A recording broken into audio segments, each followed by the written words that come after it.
Gloria a Dios.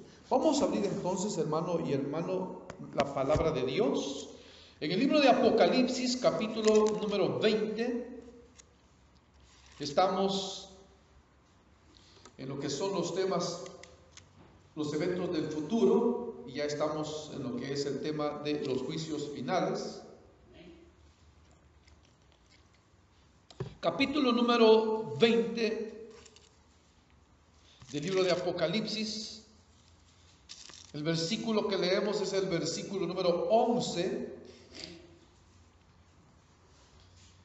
Los juicios finales es el tema doctrinal, y el subtítulo, hermano, el subtema es el juicio del gran trono blanco.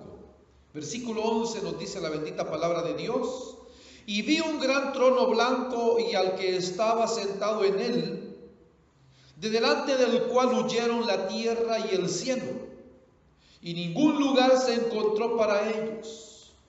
Y vi a los muertos, grandes y pequeños, de pie ante Dios, y los libros fueron abiertos, y otro libro fue abierto, el cual es el libro de la vida, y fueron juzgados los muertos por las cosas que estaban escritas en los libros, según sus obras. Y el mar entregó los muertos que había en él, y la muerte y el Hades entregaron los muertos que había en ellos, y fueron juzgados cada uno según sus obras. Y la muerte y el Hades fueron lanzados al lago de fuego. Esta es la muerte segunda.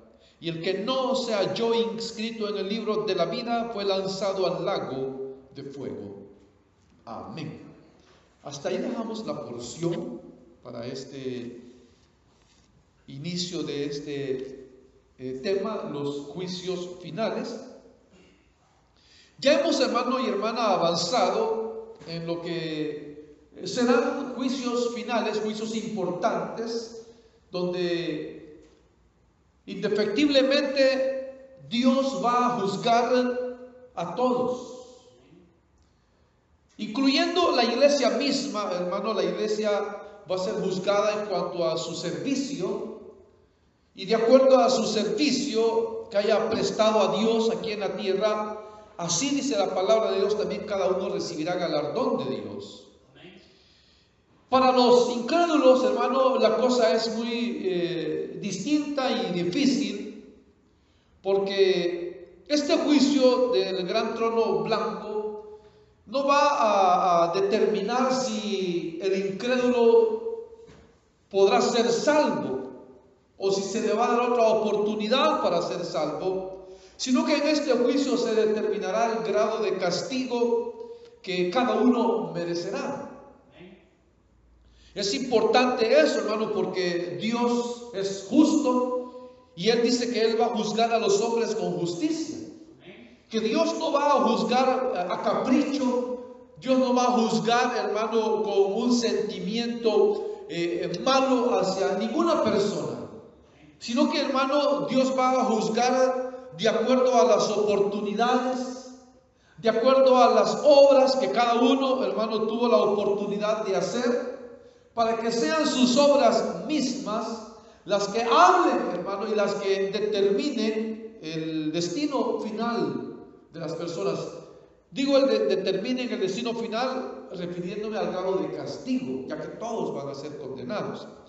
Ahora vamos a ver, hermano, también en este juicio del gran trono blanco. Se le llama el juicio del gran trono blanco porque es así como lo vio San Juan en la revelación de Jesucristo. Dice que él vio un gran trono blanco, y por eso se llama, aunque es el juicio final o el juicio de los incrédulos, se conoce como el juicio del gran trono blanco. Ahora, ¿quién va a ser, hermano, el juez en este juicio? Pues, hermano, ¿quién más sino nuestro Señor Jesucristo? Él es el que va a juzgar, y para ello vamos a buscar porciones bíblicas. Evangelio según San Juan. Le voy a invitar que por favor usted abra su Biblia ahí donde se encuentra. Evangelio según San Juan, capítulo número 5. Y ahí veremos, hermano, que es el Señor Jesús el que va a ser el juez en este juicio final de los incrédulos. Versículo 22 dice, porque el Padre a nadie juzga, sino que todo el juicio dio al Hijo. Amén. Todo el juicio. O sea, ya lo hemos hablado, hermano, cuando estudiamos también la naturaleza de Dios, donde vemos, hermano, cómo las tres personas de la divinidad tienen su intervención en el plan salvífico para la humanidad, y que interviene el Espíritu Santo en su debido tiempo, interviene el Hijo en su debido momento e interviene el Padre en su debido momento. Pues aquí, hermano, en el juicio final, la intervención principal será la de nuestro Señor Jesucristo. Vamos a ir al libro de los Hechos de los Apóstoles, capítulo número 10, por favor. Hechos, capítulo número 10, versículo número 42. Nos dice la bendita palabra de Dios: y nos mandó que predicásemos al pueblo y testificásemos que Él es el que Dios ha puesto por juez de vivos y de muertos. O sea, hablando del Señor Jesucristo, porque más adelante dice, de este dan testimonio todos los profetas, que todos los que en Él creyeren recibirán perdón de pecados por su nombre. Por supuesto está hablando del Señor Jesucristo. Entonces dice claramente que cuando se les mandó a los discípulos o a los apóstoles a predicar, se les pidió que testificaran y predicaran y enseñaran que es nuestro Señor Jesucristo, a quien Dios ha puesto por juez de los vivos y de los muertos.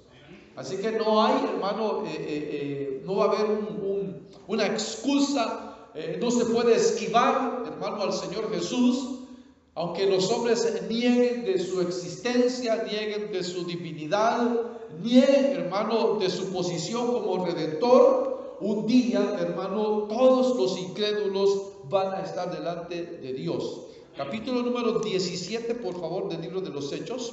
Leeremos la bendita palabra de Dios, versículo 30, que dice: pero Dios, habiendo pasado por alto los tiempos de esta ignorancia, ahora manda a todos los hombres en todo lugar que se arrepientan, por cuanto ha establecido un día en el cual juzgará al mundo con justicia por aquel varón a quien designó, dando fe a todos con haberle levantado de los muertos. Entonces claramente dice, hermano, que Dios ha establecido un día, dice, en el cual juzgará al mundo con justicia. ¿Por quién? Por aquel varón, dice, a quien Dios designó. ¿A quién? Dice, a nuestro Señor Jesucristo. ¿Por qué dice eso? Porque dice, le dio fe a todos, levantándolo de los muertos. Entonces es nuestro Señor Jesucristo, hermano, el principal ejecutor del juicio de, hermano, los incrédulos. Ya vamos a ver también, bueno, realmente lo leímos en la porción de Apocalipsis, donde, hermano, queremos volver a repetir, en el juicio del trono blanco van a estar los incrédulos de todos los tiempos. O sea, no solamente los incrédulos de esta, hermano, edad moderna, la que vivimos, sino los incrédulos de todos los tiempos. Por eso leímos donde dice que el mar y el Hades entregaron sus muertos. Entonces claramente, hermano, es porque recuérdense que el Hades, ya sabemos, el Hades es el lugar a donde van los muertos. Después de la muerte de nuestro Señor Jesucristo, el Hades se convirtió en el lugar a donde van todos los muertos incrédulos, o las almas de los muertos incrédulos. Y allí, hermano, también guardaba las almas de los incrédulos del Antiguo Testamento. Entonces, cuando llegue el juicio del gran trono blanco, el Señor dará la orden para que la muerte, que es un personaje, como la Biblia lo enseña, el Hades y el mismo mar, hermano, entreguen, dice, a sus muertos, de tal manera que ese será un juicio, hermano, de todas las edades, ¿verdad? De los incrédulos de todos los tiempos. Alguien podrá decir, pero ¿cómo va a ser posible que tantos millones de millones Dios los va a poder juzgar? Pues usted y yo lo sabemos, para Dios no hay nada imposible, ¿verdad? Para Dios no hay nada imposible. Así que si Dios dice que los va a juzgar, es porque los va a juzgar. Entonces ahora vamos a ir a 1 Corintios capítulo 6, hermano y hermana, por favor, donde vamos a ver, hermano, el papel protagónico que tendrá la iglesia. Capítulo 6 de 1 Corintios, ya hemos leído esta porción, versículo número 2, dice: ¿o no sabéis que los santos han de juzgar al mundo? Y si el mundo ha de ser juzgado por vosotros, ¿sois indignos de juzgar cosas muy pequeñas? ¿O no sabéis que hemos de juzgar a los ángeles? ¿Cuánto más las cosas de esta vida? Entonces, ve, hermano, aquí en la primera parte del versículo 2 dice: ¿o no sabéis que los santos han de juzgar al mundo? Y aquí, hermano, bueno, los que somos cristianos ya sabemos, hermano, que cuando la Biblia, la palabra de Dios, habla o menciona santos, se está refiriendo, hermano, a los lavados con la sangre por nuestro Señor Jesucristo. La Biblia nos llama santos a los que hemos sido lavados en la sangre de Cristo. Y lo aclaro porque si algún incrédulo o algún religioso que cree que cuando la palabra de Dios habla de santos, se refiere, hermano, a imágenes o a santos que el mundo nombra para adorarlos, para, hermano, rendirles adoración o pleitesía. No, la Biblia cuando habla de santos se refiere a los seres humanos que hemos sido lavados con la sangre de Cristo. Entonces aquí dice que los santos, o sea nosotros, la iglesia, dice, hemos de juzgar, dice, al mundo. Porque más adelante en el siguiente, la siguiente porción de este versículo dice: y si el mundo ha de ser juzgado por vosotros, ahí ya dice claramente a los corintios que ellos, o sea, como iglesia de Dios, van a juzgar al mundo. Luego en el versículo 3 dice: ¿o no sabéis que hemos de juzgar a los ángeles? Entonces aquí también valga la aclaración que aunque aquí la palabra de Dios dice ángeles, se está refiriendo a los ángeles caídos, ¿verdad? Ya hablamos de su juicio, el juicio de los ángeles caídos, los que hoy conocemos como demonios. Entonces también la iglesia, ¿por qué? Porque la iglesia va a fungir como juez.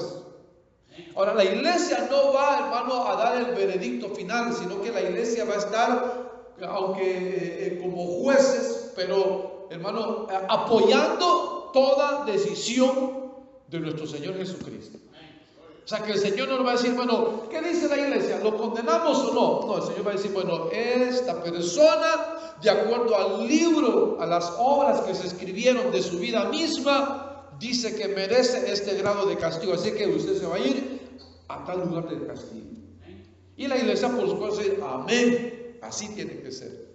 Entonces, hermano, será un papel, protagónico en el aspecto de presencia. Pero, hermano, la iglesia, por supuesto, como le digo, no será juez, sino que el juez será nuestro Señor Jesucristo. Y la iglesia será, hermano, como le digo, solo aquellos que digamos, amén, Señor, así tiene que ser. Entonces, por eso la iglesia dice que la iglesia será juez, hermano. Ahora, vamos a regresar a San Juan capítulo 5 y veremos, hermano, que el juicio será un juicio justo. O sea, nadie va a poder juzgar a Dios de injusto. Capítulo 5 de San Juan, el versículo 30, dice: no puedo yo hacer nada por mí mismo, según oigo, así juzgo, y mi juicio es justo, porque no busco mi voluntad, sino la voluntad del que me envió, la del Padre. Entonces el Señor va a emitir, hermano, o va a implantar un justo juicio, de acuerdo a lo que el Padre ha establecido, que todos los hombres tengan la oportunidad de escuchar el Evangelio, que todos los hombres que están en esta vida tengan la oportunidad de, hermano, recibir el mensaje, tener la oportunidad de decidir por ellos mismos buscar de Dios. Entonces, por eso es que, hermano, se habla de las obras, porque Dios, es cierto, hermano, el hombre tiene libre albedrío en ciertas cosas de su vida. El hombre decide hacer ciertas cosas de su vida. En cuanto a la salvación, usted y yo lo sabemos, hermano, Dios ha predestinado a los que habrán de ser salvos. Pero como solo Dios lo sabe, sin embargo, Dios va a dar la oportunidad. Nuestro Señor Jesucristo, la muerte de Él en la cruz del Calvario, hermano, ha quedado ofrecida para toda la humanidad. No solamente para unos u otros, sino para toda la humanidad. Porque Dios es el único que sabe, hermano, los que Él ha predestinado para vida eterna.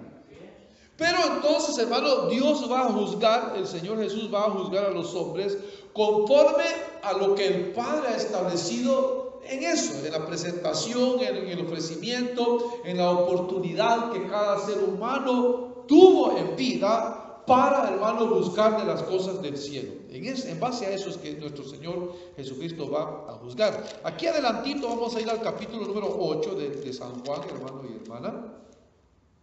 El versículo número 16 dice: y si yo juzgo, mi juicio es verdadero, porque no soy yo solo, sino yo y el que me envió, el Padre. Amén. Entonces, hermano, cualquier juicio que se le cuestione al Hijo, hermano, no va a ser valedero. O sea, nadie, hermano, diga: Señor, yo pienso que es injusto lo que me están haciendo. Porque usted sabe, hermano, que las obras de altruismo, las buenas obras en la tierra, los hombres piensan de que eso es suficiente para ganar el cielo. Y no, usted y yo lo sabemos, que lo único que Dios acepta para que un hombre o una mujer sea salva, es su sacrificio, el sacrificio de su Hijo Jesucristo. Entonces, por eso es que aquí, hermano, al Señor Jesús nadie le va a poder, hermano, corregir, refutar y decir: Señor, me estás juzgando injustamente. Porque como decimos, hermano, para eso Dios va escribiendo todo lo que los hombres van diciendo, van hablando. Amén, hermano. Vamos a hablar de eso también. Vamos entonces a ir a Apocalipsis capítulo 16, por favor. Apocalipsis 16. Tenemos el versículo número 7. Dice: también oía otro que desde el altar decía: ciertamente, Señor Dios Todopoderoso, tus juicios son verdaderos y justos. ¿Verdad? Verdaderos y justos. Amén. Entonces, nadie va a poder, hermano, refutar. Nadie. Ahora, ya aclaramos, hermano, que en la porción que leímos del capítulo 20, ahí, hermano, habla que serán resucitados todos los muertos. Por eso es que la Biblia habla de la segunda resurrección, la resurrección para muerte. Porque todos van a resucitar, los muertos incrédulos, todos van a resucitar. Y al resucitar, van a resucitar para eso, para ser juzgados. Ahora, ya lo hemos explicado, hermano, ¿con qué cuerpo van a resucitar los resucitados? Entonces, la diferencia entre creyentes e incrédulos es que los creyentes seremos transformados, o nuestros cuerpos serán, hermano, cambiados a cuerpos glorificados. O sea, cuerpos ya, hermano, diseñados para la eternidad. O eternidad de gloria. En cambio, los incrédulos resucitarán con un cuerpo eterno también, diseñado para la condenación eterna. Ellos van a resucitar con un cuerpo también que, hermano, sufra el castigo eternamente. Y aunque, acuérdense que cuando hablamos de la muerte física, decimos que la muerte física, hermano, es cuando hay una separación entre la parte espiritual y la parte material del ser humano. Es ahí cuando se da lo que conocemos como la muerte física, esa separación. Ahora, la muerte espiritual, la muerte segunda, la Biblia habla que es una muerte espiritual. ¿Por qué? Porque la muerte espiritual o la muerte eterna es una separación de Dios y los hombres. Dios se apartará de ellos, hermano, Y al apartarse Dios de ellos, hermano, quedarán expuestos al castigo eterno. Ahí, hermano, aunque ellos clamen y griten e invoquen a Dios, ya de nada va a servir. Ya de nada va a servir. Porque la oportunidad, puedo decir, la oportunidad de oro, la tenemos aquí en la vida, hermano. Aquí tenemos la oportunidad de oro. Porque no habrá otra oportunidad. Si no aprovechamos en esta vida, hermano, ya no aprovechamos nada. Entonces hay que aprovechar en esta vida el hacer tesoros en el cielo, para cuando lleguemos, hermano, como dijo el Señor Jesús, nos reciban en las moradas eternas con premios y galardones. Amén, hermano, con premios y galardones. Ahora vamos a ir a Mateo capítulo 11. Regresamos, por favor. Entonces este juicio lo que va a determinar, hermanos, es el grado de castigo que cada quien merecerá. Versículo 22 del capítulo 11 de San Mateo dice: por tanto os digo que en el día del juicio será más tolerable el castigo para Tiro y para Sidón que para vosotras. Y tú, Capernaum, que eres levantada hasta el cielo, hasta el Hades, serás abatida. Porque si en Sodoma se hubieran hecho los milagros que han sido hechos en ti, habría permanecido hasta el día de hoy. Entonces usted ve, hermano, que ahí el Señor dice que en el día del juicio será más tolerable el juicio para Tiro y para Sidón, que eran ciudades impenitentes. Mas sin embargo el Señor no había ido a predicar de ellos. En cambio, en Corazín y Betsaida había hecho milagros, maravillas, y no se habían arrepentido. Entonces viene Dios y les dice, les digo una cosa: el día del juicio a estas ciudades paganas los voy a castigar menos que a ustedes, ciudades donde se ha predicado el mensaje y no han creído. ¿Qué quiere decir eso? Que habrán grados de castigo, que habrán, pues en este caso, ciudades. Hablamos ciudades hablando, hermano, de una manera completa, ¿verdad? Hablando de individuos que vivieron en esas ciudades. Pero dice Dios que a estas personas los va a castigar menos.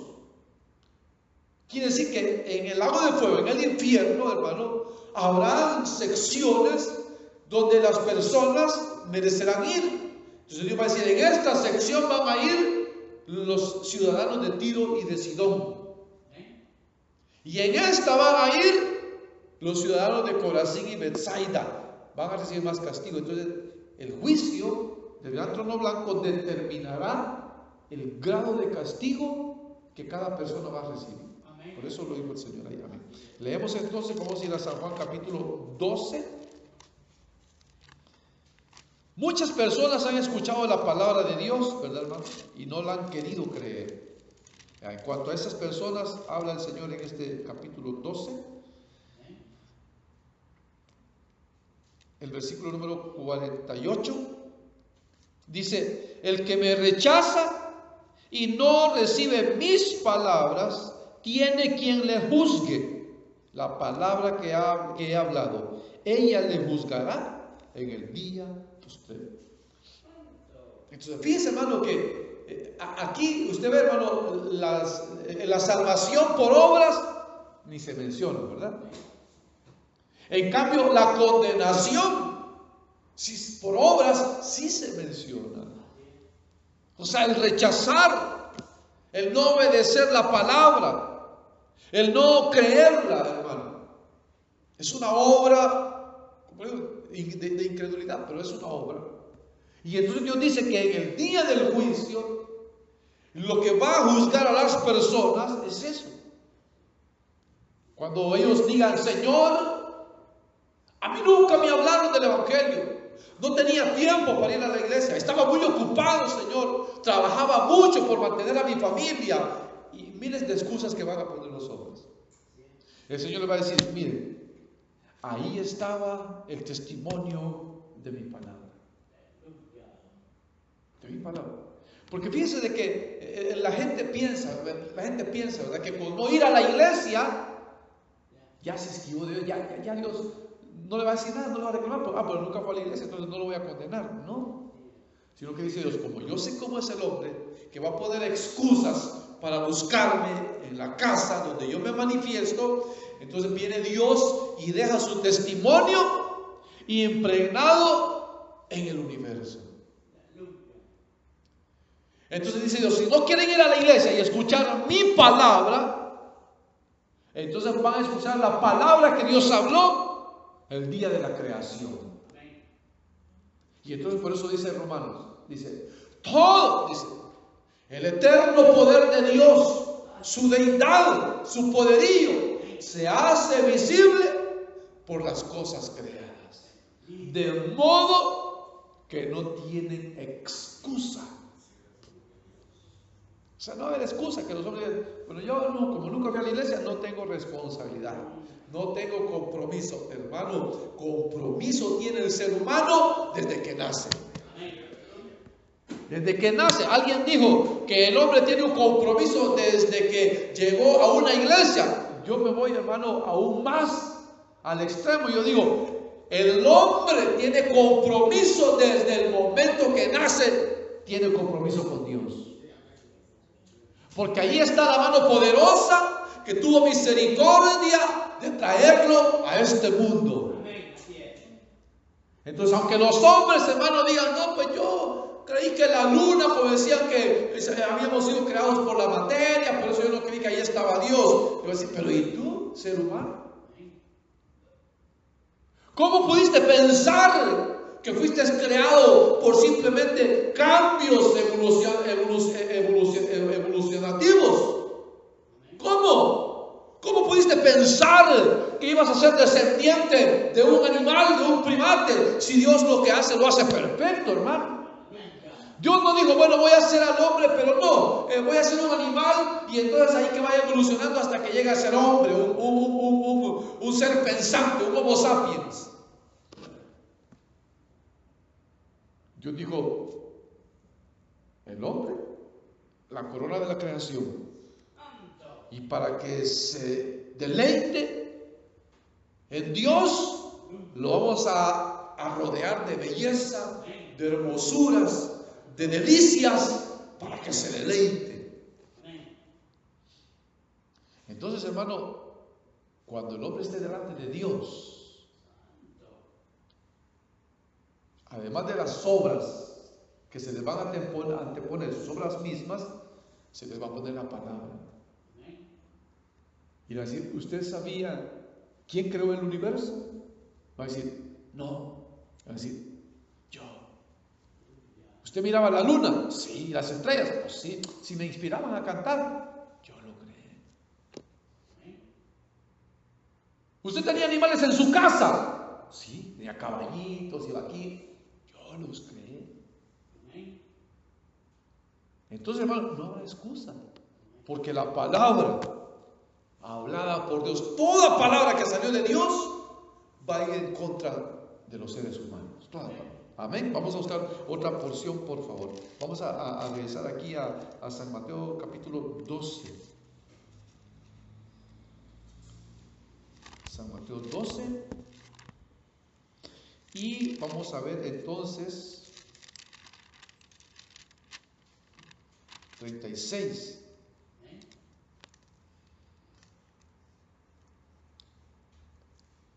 Dice, el hombre bueno del buen tesoro del corazón saca buenas cosas, y el hombre malo del mal tesoro saca malas cosas. Mas yo os digo que de toda palabra ociosa que hablen los hombres, de ella darán cuenta en el día del juicio. Porque por tus palabras serás justificado, y por tus palabras serás condenado. Entonces, mire, hermano, esto no solamente para los incrédulos, también para nosotros los hijos de Dios. Que nosotros debemos de tener cuidado de toda palabra que hablamos. Porque es cierto que para los incrédulos es añadir mayor condenación a cada mala palabra. Para los creyentes es pérdida de galardones. Es pérdida de galardones. Entonces, hermano, como creyentes, como hijos de Dios, hermano, debemos de tener cuidado, porque toda palabra ociosa, mala, que hablemos, allá nos la van a recordar. Y aquí se le puede olvidar al vecino, se le puede olvidar a los hijos, se le puede olvidar al esposo, se le puede olvidar a la esposa, pero a Dios no. A Dios no. El hermano ya dice acordar que hace como 2 años yo dije una mala palabra, ni se va a acordar, a lo mejor. Pero hay un problema, quedó grabada en el cielo. Y ahí no la van a borrar, ahí no se puede borrar. Ahí, hermano, gracias a Dios que no hay computadoras para que, hermano, diga, oh, se murió la computadora, hay que esperar. No. Ahí va a estar, hermano, la memoria de Dios, que es perfecta, para sacarnos eso. Amén, hermano. Mucho cuidadito entonces, ¿verdad, hermano? Vamos entonces al capítulo 12 de Eclesiastés. Hay una porción muy bonita también. Eclesiastés, Cantar de los Cantares, Eclesiastés. Y dice la palabra de Dios en el capítulo número 12. Dice, versículo que leemos, el 14. Dice, porque Dios traerá toda obra a juicio, juntamente con toda cosa encubierta, sea buena o sea mala. Amén. Sea buena o sea mala. Dios traerá, dice, toda obra a juicio, junto con toda obra encubierta. Vamos a regresar a Apocalipsis 20. Versículo número 12, que sé que ya leímos, pero vamos a leer otra vez. Dice, y vi a los muertos, grandes y pequeños, de pie ante Dios, y los libros fueron abiertos, y otro libro fue abierto, el cual es el libro de la vida, y fueron juzgados los muertos por las cosas que estaban escritas en los libros, según sus obras. Viene Dios, hermano, y comienza el juicio, ¿verdad? Dirá Dios, que comience el juicio de los incrédulos. Y va a dar la orden Dios, por favor, ser divino, traiga los libros donde están escritas las obras de cada uno. Señor divino, me trae por favor el libro de la vida. El libro de la vida es donde estamos inscritos todos los que somos salvos. Pero en los otros libros, porque si usted ve, dice que fueron juzgados por las cosas que estaban escritas en los libros. No en el libro de la vida, en los libros. Entonces Dios, ábranme los libros de las obras de todos los incrédulos. Y ahí van a ir buscando, hermano, uno a uno, con su nombre, con su apodo, con su seudónimo, con su hermano apodo, como le conocían o cuántos nombres tuvo, Dios sabe quiénes somos.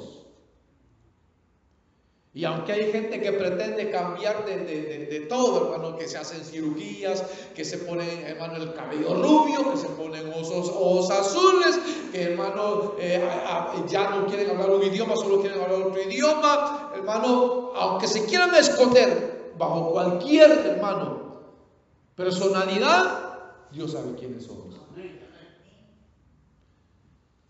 Fulano de tal, no aparece. Fulano de tal, porque no quiere salir. A ver, ser divino, ángel, búsqueme cuántos nombres tuvo este fulano que no quiere salir. Y tuvo como 10, llámenme. Ya tiene que estar aquí hasta que salga. Su nombre verdadero, búsqueme las obras. Y va a salir todo.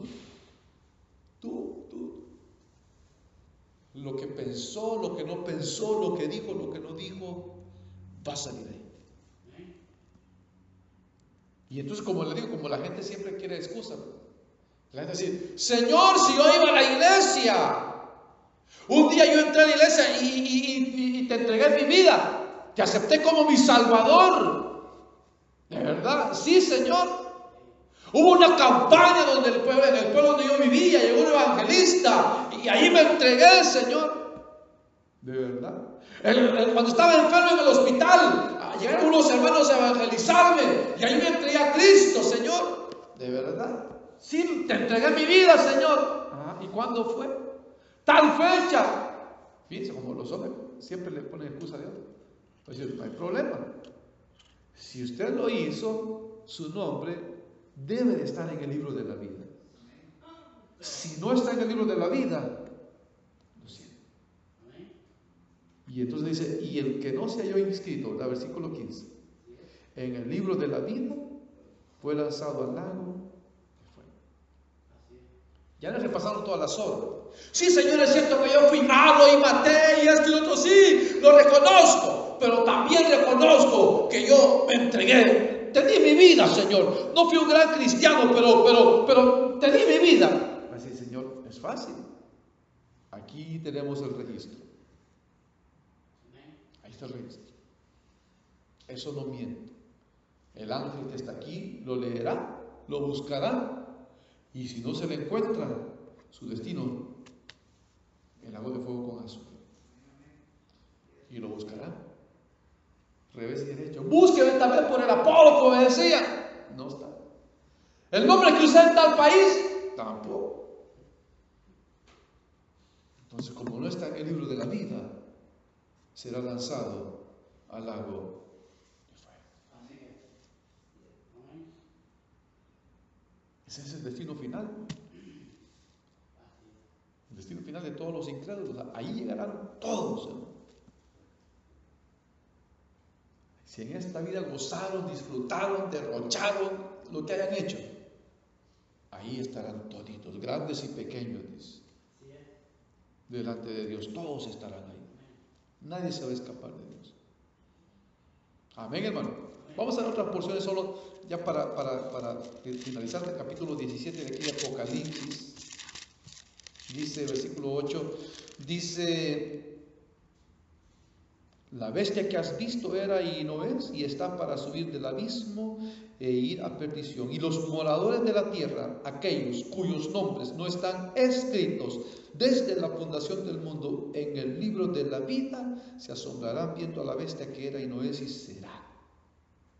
Que adorarán a la bestia, por supuesto. Está hablando de los que adorarán a la bestia. Dice, pero que no están escritos su nombre en el libro de la vida. Capítulo 13 de Apocalipsis, versículo 8 también dice: y la adoraron todos los moradores de la tierra cuyos nombres no estaban escritos en el libro de la vida del Cordero que fue inmolado desde el principio del mundo. Todos los que no están en el libro de la vida están condenados. Así que, hermano, nuestro nombre está escrito en el libro de la vida. Y eso se lo debemos a la multiforme gracia de Dios y a su misericordia. Y hermano, debemos de estar agradecidos con Dios, ¿verdad, hermano? Debemos de estar agradecidos con Dios, hermano. No 1 año, 2 años, 3 años, sino toda la vida, hermano. Porque esta vida se pasa. La gloria del hombre, la fuerza del hombre, hermano, como dice la palabra de Dios, es como la flor del campo. Su belleza, todo dura tan poco tiempo y que tan fácil, hermano, se marchita. Entonces, hermano, no vale la pena. Yo personalmente pienso que no vale la pena, hermano, fallarle a Dios cuando Él nos ha dado tantas cosas buenas. Y que si de gozar, si de, hermano, deleitarse se trata, nos está guardada una vida gloriosa, hermano. No de 10 años de felicidad, ¿verdad? No de 10 millones de dólares, ¿verdad? No de una guapesa física, no. sino que eternidad gloriosa, hermano. Nos admiraremos, como dice la palabra de Dios, de ver cosas que nunca vimos aquí en la tierra, que Él ha guardado para nosotros. Nos admiraremos cuando nos diga: aquí vivirás tú, y veremos la mansión gloriosa que preparó para nosotros, ni comparada con la mejor casa que un hombre pudo haber tenido aquí, o palacio, porque dice que son cosas que ojo alguno no ha visto, ni oído alguno ha oído, ni siquiera ha subido a la imaginación del hombre. O sea que si le pidiésemos a un ser humano que dibuje, que describa la gloria eterna, dice el Señor, no podrá. Es que no ha subido al corazón del hombre, a la imaginación del hombre, lo que Dios ha preparado para nosotros. O sea que será, hermano, una grata sorpresa la que nos vamos a llevar, de ver que, hermano, tampoco le dimos aquí a Dios y que tanto Él nos va a dar allá. Porque lo que le demos, aunque le demos toda la vida, eso no es nada, eso es poco para lo que Él nos va a dar. Así que, hermano y hermana, démosle gracias a Dios que estamos inscritos. Nuestro nombre está escrito en el libro de la vida. Que Dios nos ayude, hermano, nos socorra, tenga misericordia de nosotros y nos guarde firmes hasta ese día, ¿verdad? Amén. Que nos guarde firmes, hermano. Que podamos usted y yo encontrarnos allá en el cielo y podamos, hermano, celebrar esa victoria, hermano. Amén, hermano. Vamos a orar. Padre nuestro que estás en los cielos,